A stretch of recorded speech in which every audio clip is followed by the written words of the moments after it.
Hello అండి, నమస్కారం అండి. చెబుతున్నాను, ఈ రోజులల్లో మన దగ్గర డబ్బు ఉంటేనే అందరూ రాస్తారండి. డబ్బు లేకపోతే మన దగ్గరికి ఎవరు రారండి. మన డబ్బు లేదంటే మన ఒక చూపు ఎట్లా చూస్తారంటే చాలా ఇది చూస్తారండి.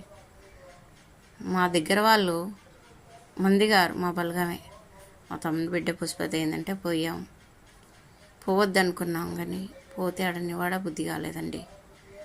పోయే అసలు ఏదో మన బలగం కదా, లేక కలుస్తాం కదా అని పోయాం.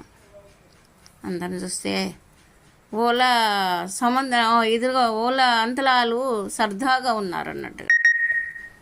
సరదాగా ఉంటే అక్కలా ఉండబుద్ధి కాలేదండి. నేను తమ్ముని పొడగొట్టుకొని పోయాను, కోడల్ని పొడగొట్టుకొని పోయాను. మనసు బాధ అనిపించింది. అదే మన దగ్గర డబ్బు బంగారం అంతా ఉంటే మన దగ్గరికి అందరూ వచ్చేస్తారు. మన దగ్గర ఏది లేదనుకో మన దగ్గరికి ఎవరు రారండి. కానీ దేవుడు మనకు కూడా మంచి రోజులు ఇస్తాడు అనుకుంటాను నేను. ఎప్పటికీ ఇంతే కష్టాలు ఉంచాడు. నేనైతే ఎడపల్లి దుర్గభవాన్ని నా అండగా అయినా, నాకు తోడైనా, ఆ అమ్మనే నన్ను ఆదుకునేదైనా అనుకుంటున్నా. ఆమె ఏం చేసినా ఆమెనే నాకు.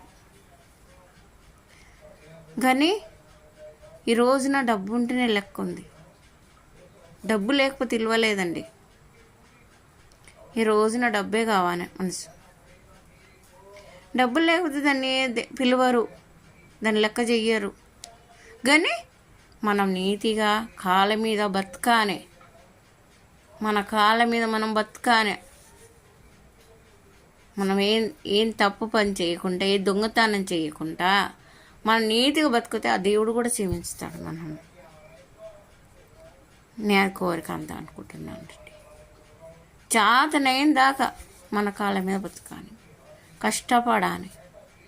ఆ కష్టపడ్డదన్నది విలువ ఏంటో తెలుస్తుంది. కష్టపడడానికి విలువ తెలియదండి. ఆ సంపాదించి పెట్టిన తిని ఎంజాయ్ చేసినానికి ఆ విలువ తెలియదు. కష్టం అన్నది కష్టపడ్డానికి తెలుస్తుంది ఆ విలువ. నేను చిన్నప్పటి నుంచి కష్టపడుతున్నానండి.